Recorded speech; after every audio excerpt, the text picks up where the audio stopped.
జై శ్రీకృష్ణ.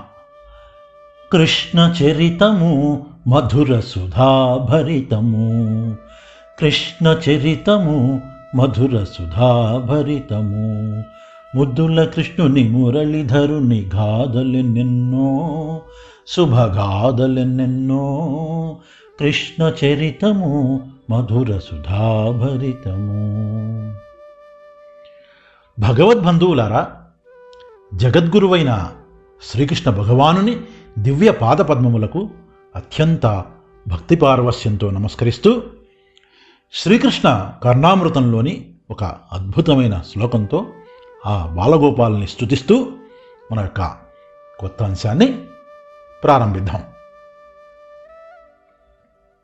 తుభ్యం నిర్భర హర్షవర్ష వివసావేశస్ఫుటావిర్భవత్ చాపల్యేన విభూషితేషు సుకృతాం భావేషు నిర్భాసతే.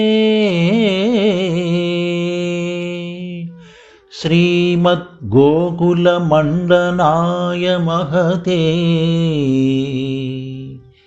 వాచాం విదూరస్ఫురన్ మాధుర్యైక రసార్ణవాయ మహసే కస్మైచిదస్మై నమః.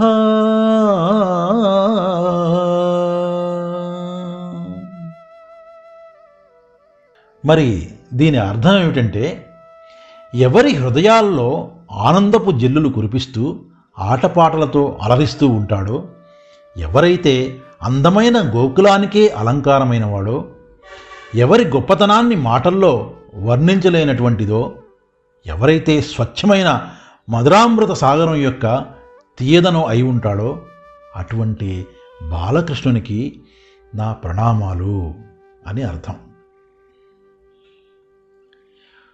పోయిన వారం మనం నందయశోదల పూర్వజన్మ వృత్తాంతం తెలుసుకున్నాం కదా.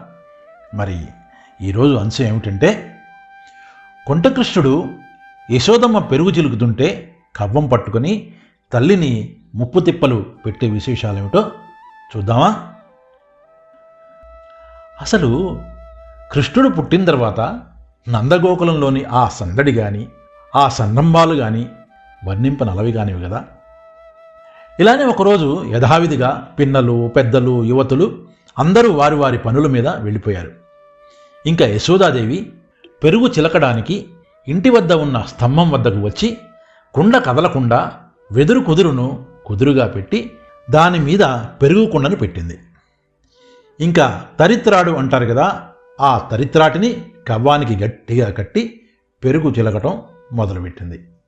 అలా యశోదాదేవి పెరుగు చిలుతుంటే ఆమె చేతుల అరుణకాంతుల శోభ కవ్వం తాటిపై పడి అది పగడపు తీగలలాగా ప్రకాశిస్తుంది. ఆమె అందమైన గాజులు గలగల్లాడుతూ ఎంతో సొగసనిస్తున్నాయి. కొప్పుముడి బిగింపు మెల్లగా సడులుతూ ఉంది. చెవుల కమ్మల కాంతులు తళుక్కుమంటూ మెరుస్తున్నాయి. మరి మన చిన్ని కన్నయ్య ఏం చేస్తున్నాడంటే, తల్లి చుట్టూతా అటు ఇటు తిరుగుతూ ఏం కొంటె పని చేద్దామా అనే దీర్ఘాలోచనలో ఉన్నాడు. ఆ ముద్దుల కృష్ణుని ఉద్దేశించి యశోదమ్మ కమ్మని పాట పాడుతూ ఉంటే ఆ పాటకి చెట్లు చిగురుస్తూ ఉన్నాయట. ఇలా యశోదాదేవి పెరుగు చిలుగుతూ ఉంటే, సుడియుచున్ వ్రాలుచున్ కిదుకుచున్ చెడిగొట్టుచున్ అమ్మా రమ్ము చెన్ను ఇమ్ము అనుచున్ వెడవడ గంతులు వైచుచున్ కడవన్ కదిసి బాలకుండు కవ్వము పట్టెన్.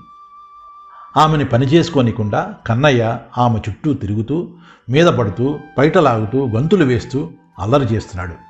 అమ్మా రావే పాలియవే అంటూ నసపెడుతూ దగ్గరకొచ్చి కన్నయ్య కవ్వాన్ని కదలనీకుండా గట్టిగా పట్టుకున్నాడు. కవ్వము పట్టిన ప్రియసుతున్ అవ్వనరుహ నేత్ర దిగిచి ఎంకతలమునన్ నవ్వుచు నిడుకొని కూకటి దువ్వుచూ చెన్నిచ్చే అతడు దూడుచు కుడిచెన్. యశోదాదేవి కన్నయ్య మీద ఎంత కోపం వచ్చినా ఆపుకుంటూ కవ్వం పట్టుకున్న తన కొడుకు కృష్ణుణ్ణి నవ్వుతూ దగ్గరికి తీసుకుంది. ఒళ్ళో కూర్చుండబెట్టుకుంది. ప్రేమగా జుట్టు దువ్వుతూ అతనికి పాలివ్వసాగింది. మరి నలనయ్య కూడా చక్కగా తల్లి రొమ్ములో తల దూర్చి పాలు తాగాడు. ఈ సందర్భంగా మనం పోయిన వారం చెప్పుకున్న యశోదాదేవి పూర్వజన్మ వృత్తాంతాన్ని ఒకసారి గుర్తు చేసుకుందామా? యశోదాదేవి పూర్వజన్మలో పార్వతీ పరమేశ్వరులు శ్రీమన్నారాయణుడు అతిథులుగా వచ్చినప్పుడు తన భర్త భిక్షకు వెళ్ళి ఇంకా రాలేదు కదా, అప్పుడు అంగటివాడి దురాలోచనకి తన వక్షస్థలాన్ని వానికి సమర్పించి వాని దగ్గర సరుకులు కొని రక్తధారాలతోనే ఇంటికి రాగా, దాంతో ఆ శ్రీహరి యశోదమ్మకు ఎలాంటి వరమిచ్చాడో చూశాం కదా. ఆమె త్యాగాన్ని భక్తిని మనం మర్చిపోయినా ఆ శ్రీమన్నారాయణుడు మర్చిపోతాడా చెప్పండి? అలా చిన్నారి కృష్ణునికి యశోదాదేవి పాలిస్తూ పొయ్యి మీద పాలు పెట్టిన సంగతి మర్చిపోయింది. అవి కాస్త పొంగిపోయాయి. యశోదమ్మ అది చూసింది. ఇంకేముంది, అతను పాలు తాగడం పూర్తి కాకుండానే బాలుణ్ణి ఒళ్ళో నుంచి గబాలను దింపేసి గబగబా లోపలికి వెళ్ళింది. తన కడుపు నిండకుండానే మధ్యలోనే వెళ్ళిందనే కోపంతో ఒక రాయి తీసుకొని పెరుగుకుండను పగలగొట్టాడు కృష్ణుడు. పగిలిన కుండలోని వెన్నంతా తిన్నాడు. పైపెచ్చు దొంగ కన్నీళ్లు కారుస్తూ ఏడవడం కూడా మొదలుపెట్టాడు. యశోదాదేవి ఇలా పాలు దించి వచ్చి చూసేసరికి పెరుగుకుండ పగిలిపోయి ముక్కలవడం చూసింది. ఈ అల్లరివాడు వెన్నమీగడలు తిన్నాడని గ్రహించి చూసేసరికి కృష్ణుడు కనిపిస్తేగా మరి. అతన్ని వెతుక్కుంటూ బయలుదేరింది యశోదమ్మ.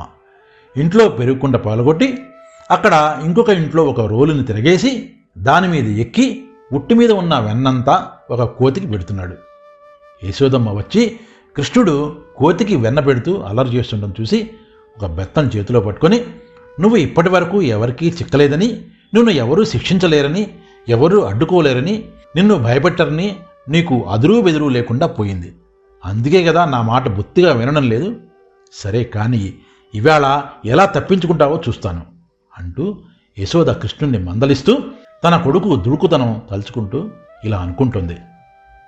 కన్నయ్యని పోనీ పసిపిల్లాళ్లే అనుకుందామనుకుంటే వీడి అల్లరి పెద్దలకు ఎవరికీ తెలియదు. పోనీ కొద్దిగా భయం చెప్దామనుకుంటే లేకలేక పుట్టినవాడు వీడొక్కడే, మరోడు లేడాయే. సరే బెదిరించి బుద్ధులు నేర్పుదామంటే తనంతట తానే బుద్ధిగా నేర్చుకుంటాడాయే. అలాగని ఏమీ తెలియకుండా ఇంట్లో కూర్చుంటాడులే అనుకుంటే వీడు వెళ్ళని చోటు చూడని చోటు లేనే లేదాయే. తనని ఎవరైనా చూస్తే పారిపోదామనే ఆలోచన కూడా వీడికి రాదు. అసలు భయం అన్నదే తెలియకుండా పోయింది. వీడికి బుద్ధి చెప్పడం ఎలా అని ఆలోచించుకుంటోంది యశోదమ్మ. గారాబం మరీ ఎక్కువ చేస్తే పిల్లలు చివరికి చెడిపోతారు కదా. అందుకని అప్పుడప్పుడు దండిస్తుంటే తప్ప మంచి గుణాలు అలవడవు. పిల్లలు మితిమీరిన అల్లరి చేస్తే దానికి చక్కటి ఔషధం దండోపాయం మాత్రమే అనుకుంది.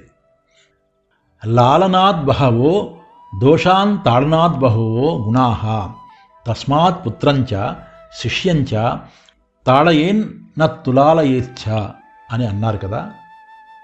ఆ కృష్ణుని ఆగడాలు ప్రత్యక్షంగా చూసిన తల్లి యశోదమ్మ బాలుడిని దండించాలి అని నిశ్చయించుకుంది. చేతిలో ఒక బెత్తం పట్టుకొని కోపంతో, ఒరేయ్ కన్నయ్య ఆగక్కడ అని అరుస్తూ యశోద కృష్ణుడి దగ్గరికి వచ్చింది. కృష్ణుడు వెంటనే భయపడినట్లు ముఖం పెట్టి అల్లరి ఆపేశాడు. గబాలున రోలు మించి కిందికి దూకేశాడు. చిలిపి కృష్ణుడు చిందులు తొక్కుతూ వేగంగా పరుగు లంఘించుకున్నాడు. కృష్ణుడు కాలి గజ్జలు గల్లు గల్లుమని మ్రోగుతున్నాయి. తల్లి యశోదాదేవి తన వెంట పరిగెట్టుకుంటూ పోతోంది. ఆ దృశ్యాన్ని గోపికా స్త్రీలు నవ్వుతూ చూస్తున్నారు. అప్పుడు యశోద ఆగు ఆగు అంటూ ఇంటి ముంగిల్లో పరిగెడుతున్న బాలకృష్ణుడి వెంట పరిగెడుతున్నది. పరిగెట్టే వేగానికి కొప్పు జారిపోతూ ఉంది, చెమటలు కారిపోతూ ఉన్నాయి, బయట జారిపోతూ ఉంది. మహాయోగీంద్ర మనసులు కూడా పట్టుకోలేని ఆ లీలాకృష్ణుణ్ణి పట్టుకోవాలనే పట్టుదలతో యశోదమ్మ తరుముతూ ఉంది. ఎంత అదృష్టం ఆ యశోదాదేవిది, ఎంత అదృష్టం, ఎంత అదృష్టం.